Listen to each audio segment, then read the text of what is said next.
Hello, welcome. My name is Christine Eck.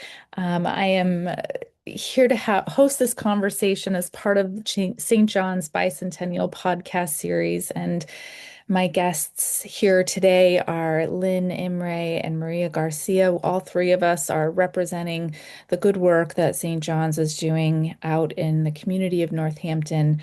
But today specifically, we're here to really talk about the weekend nutrition program of Northampton schools. We call this WINS.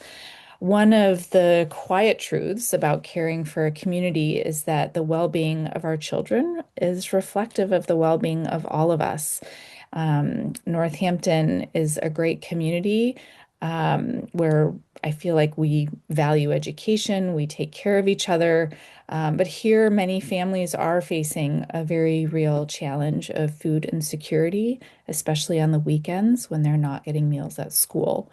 The weekend nutrition program for Northampton schools, this WINS program, exists to quietly fill that gap. And through weekend meal bags and grocery cards, this program is ensuring that children can return to school nourished and supported and ready to learn. Lynne is going to be talking to us about the WINS program. Maria was a longtime school teacher at Jackson Street School.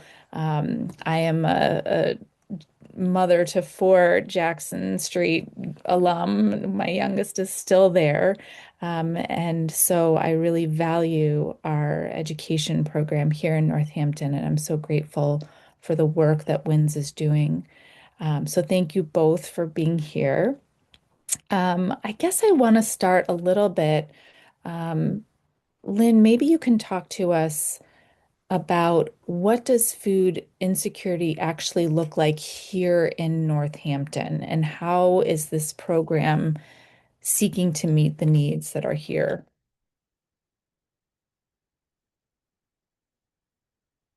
Oh, you're on mute, Lynn. I'm sorry. The program was started with an ARPA grant that some members of our congregation wrote, and it was designed for participation from four different churches, and the UCC. Oh, geez, I won't be able to think of all of them. First Churches, College Church, and St. John's.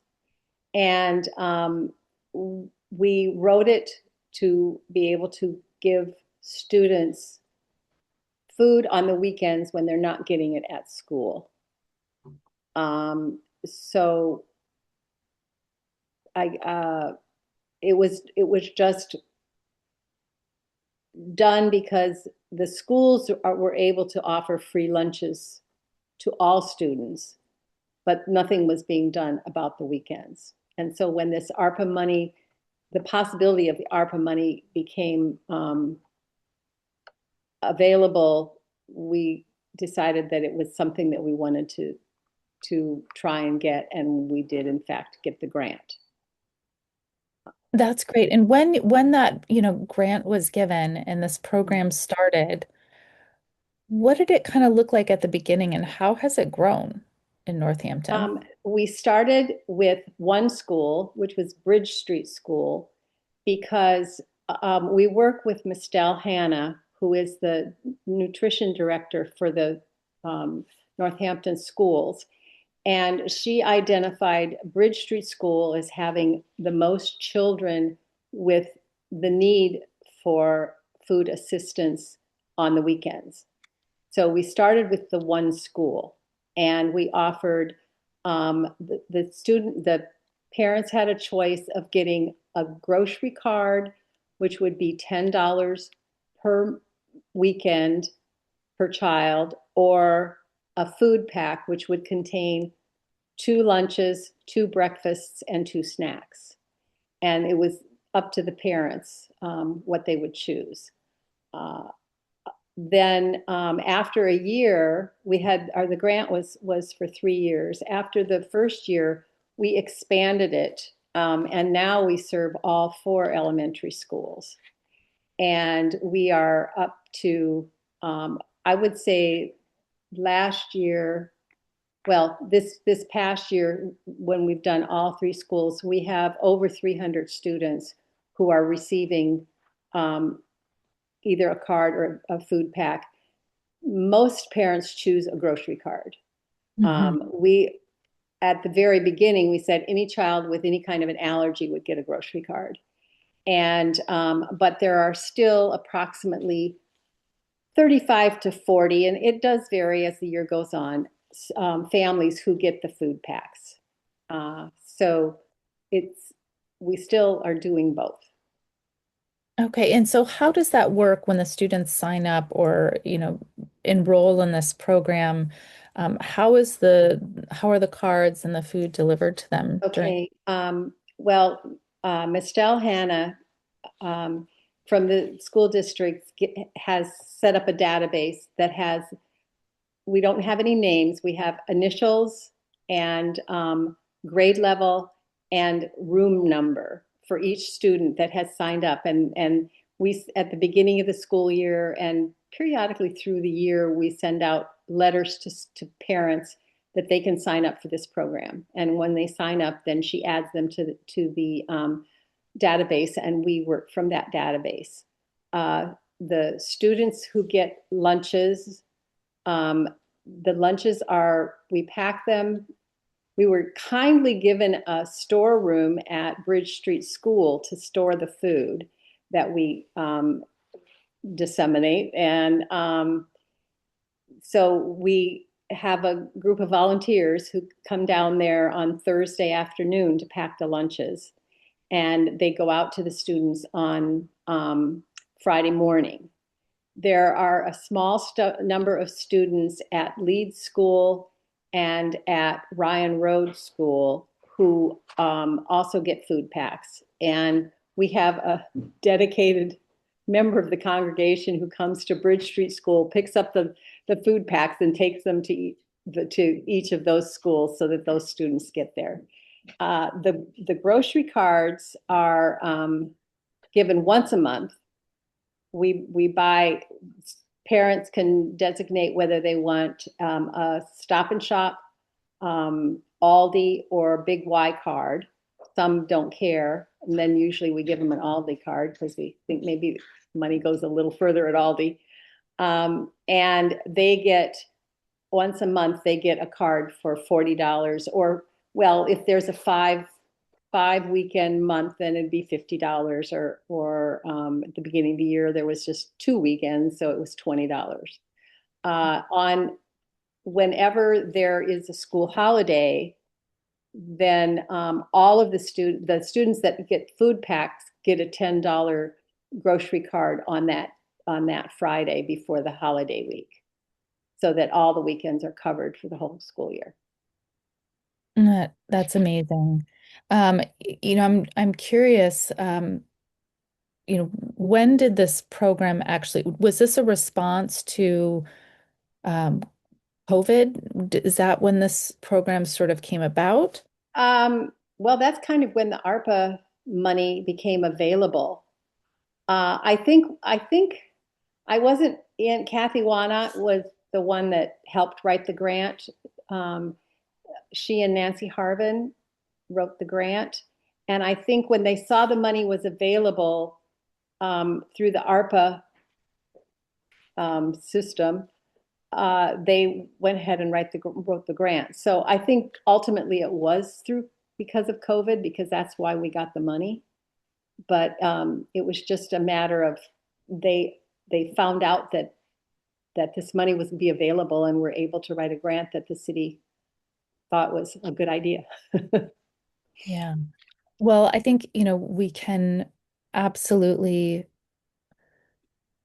see trends nationwide on, how children are able to access learning in school.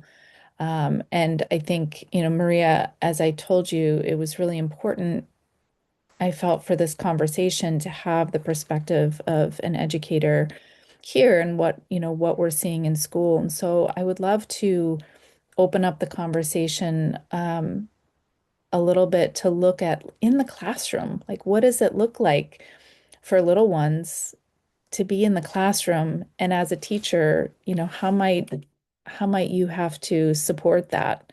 And I think for myself, just as a parent perspective, I'm able to I can tell when my children are able to attend or when they're not, or when their basic needs are not being met, and um, you know, how that shows up in their behavior, and in our relationships and in communication and certainly in learning. So Maria, in your experience working as a kindergarten teacher for so long, what were some of the things that you noticed in learning for children that had to do with maybe their at-home needs not being fully met? Well, definitely, we did see during COVID, we started having breakfast at, you know, the year of COVID and the year after, we started having breakfast in the classroom. And I did think that was helpful because this way we knew everybody was definitely having breakfast. And even some of the kids who had had breakfast at home, a lot of times families are rushing to get out the door. And, there happened to be something a child like a yogurt or some type of granola bar or something, they would eat again. And I think kids are just hungry at, that age, 5, 6, 7, 8. And the same thing with lunchtime. And there were options for kids. So it wasn't like this is one thing, and you have to eat it the way it is. There were some choices. And we tried to always have things available that was like a snack cupboard so that if children were hungry during the day, we would be able to offer them something. And they had breakfast and lunch, but they also have the snack time. And if students didn't bring in food, there was always food available to them. And I do think that there are some families that, weren't able to provide their children with things like snack and things like breakfast and lunch. So we did have kids that we knew were coming in hungry. And just like you said, when kids came in and were having a meltdown, it was like, okay, are you tired? Are you hungry? What's going on? Those were always two of our questions. Are you thirsty? Those are kind of like the leading questions for little ones. And yeah, I think being hungry is hard for those little bodies to maintain their equilibrium if they're hungry, to concentrate and do hard work for them. And it's a long school day. The school day started at 8 in the morning.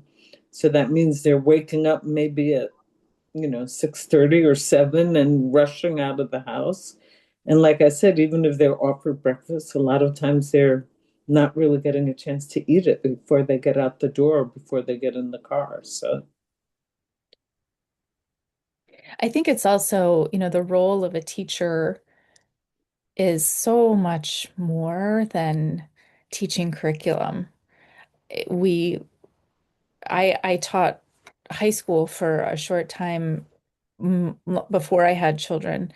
Um, but I always felt like there were so many other hats that I was wearing as a teacher besides just the person giving them, this information to teach them to go out into the world. It was like, I felt like a counselor sometimes. I felt like a, a confidant sometimes. I felt like an advocate sometimes. And I'm curious about, particularly, when we are going, nationally going through more difficult times, and there are very real needs that are showing up for families that are related to the, food insecurity. It's not in isolation. It often overlaps with other concerns that are happening.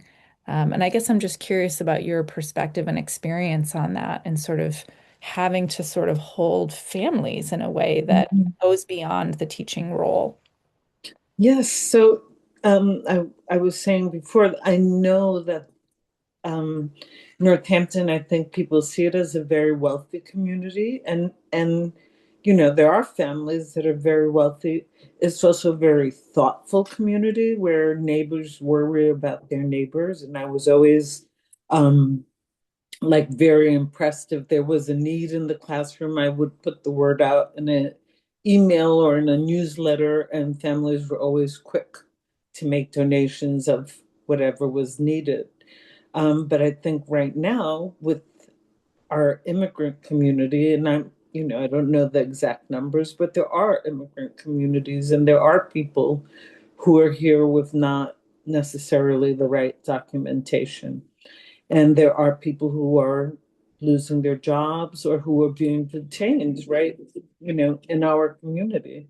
And there's people who are losing one of their breadwinners or who might be losing hours at work. And the price of everything has gone up, you know.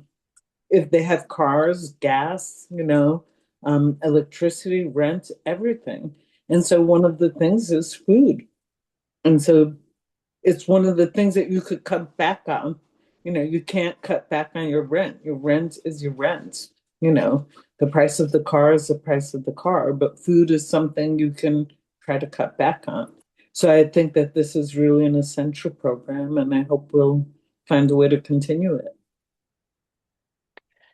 And that kind of leads me into Lynn. So there's the federal funding for this program is ended now. And so what is the next step and how can we start to fill that gap of what's being lost? Okay, we have enough money to until April. And so starting in April, we have to do fundraising. We have to rely on donations. And this is why we're working for the 501c3. And going forward, if we want to continue the program into next year, we will be relying strictly on donations. And so we're starting to put on our fundraiser hats. And there is it will be the board of the nonprofit. Right now, we call ourselves a steering committee, which is made up of representatives from the four churches, and we are starting to try to figure out, where we can go to find money. We have just recently set up from the St. John's website page a donation site on the internet that can donations can be made to, and we've also just this week got a Facebook page. So we're starting to get the word out that we've done really well because we had all these funds, and we have definitely used all the funds. They've they've all gone to, well, it's a very small amount for paper bags and things like that, but they've all gone to families, either in the form of card or in the form of food, and that will continue going forward. And Lynn, has the trend been that each year there are more participants in this program? Yes, well, especially since we extended it to all four schools. And we have I think kind of as the word gets out during the school year, we have actually gotten more students that have signed up for the program than, did at the very beginning of the year. And like I say, it's not too late for parents to sign up this month. Whenever they feel the need, then it is available to them. Mhm. And I think as time goes on, more people become aware of it. I think a lot of times families, there's especially at the beginning of the year, there's a lot of information. There's a lot of sort of family and child administration that goes along with just getting the year started. And so, families may not always have the bandwidth to understand what programs are out there. And so as this program becomes more and more established, more people are able to know about its, yeah. Right. Well, at Bridge Street School, that's our biggest enrollment school because it's been there the longest amount of time. The schools that we added, um, the we added Leeds, I think, last year, and then Ryan Road and Jackson Street this year. And they are not as they're not at 100% participation of those students that were felt to be qualified for the program. Um, there's a couple of schools we have more than 100% participation because there are students that weren't caught by the school system as possibly needing this that did need it, and now they are participating. So, yeah, That's we're trying to get them all. amazing. And,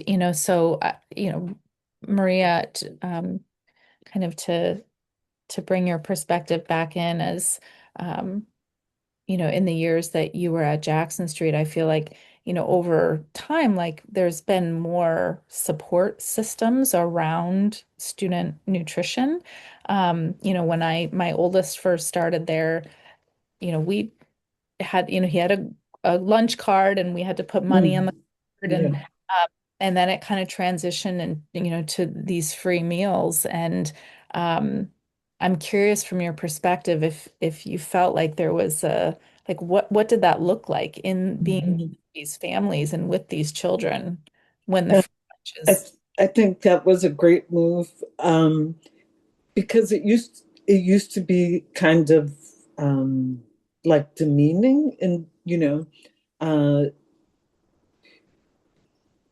at first the people who were free lunch, it was obvious they had like a different thing on their card. Everybody kind of knew who was free lunch, and the kids who um, weren't free lunch, but the parents forgot to put money on the card, they kind of had to get a peanut butter and jelly sandwich. They couldn't get lunch, and it was just like the overwhelmed parents forgot to put money on the account. So that was embarrassing for the kids too. So I think this takes care of it. I feel like it's great that anybody who wanted to get lunch could get lunch, you know. So that was really good because I think a lot of families that probably wouldn't have gotten lunch decided they would get lunch. And we used to have a lot of families that would send lunch every day, and maybe once a week on Fridays they would get pizza. It was like, oh, it's Friday, you can get pizza. Um, so that really evened the playing field. I think it made it like, oh, I don't have all the go-gurts and all of but it was like anybody could get the school lunch. And I thought that that was such a great move. I really did think that that was really good in terms of setting everything on an equal level for everyone in terms of food. So, Mm, yeah.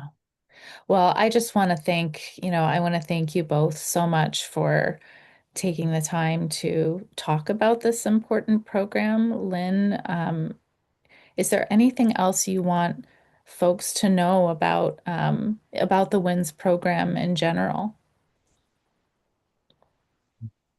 I I think that I would say basically if anybody has questions to, catch a catch me or catch Kathy Wanat, um, or and we would be more than happy to answer questions. Like I say, it's pretty straightforward at this point. We just need the donations. We also can use, I should say this, and I didn't before, we also can use volunteers mm, because we do have some core volunteers who we do have to have people who pack the lunches and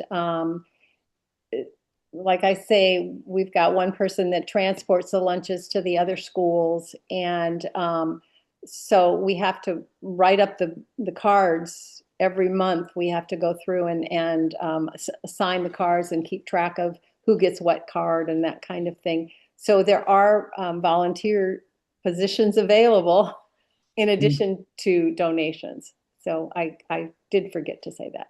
Wonderful. This is an incredible opportunity for all of us in the wider community to be able to do a small contribution to really provide meaningful support ongoing. And $10 is going to provide weekend nutrition for one child for the full weekend. Mhm. So please go. And Lynn had shared earlier that this program is sponsored by St. John's, but it is separate from St. John's. And it will also, as she mentioned, they're moving through the nonprofit process, so it will become its own entity quite soon. But the Facebook page, as well as stjohnsnorthampton.org, I believe is the website where there's the button to donate. I will make sure that all of this information is written in the show notes underneath this interview so that folks can really go and help. But make sure to um, look up WNNS. WINS is the name of the program, and we're called to help support it. Now that the government funding is ending, we get this opportunity to all participate together and support our children here in Northampton. So thank you both so much for everything that you do out in the community. And this has been a pleasure.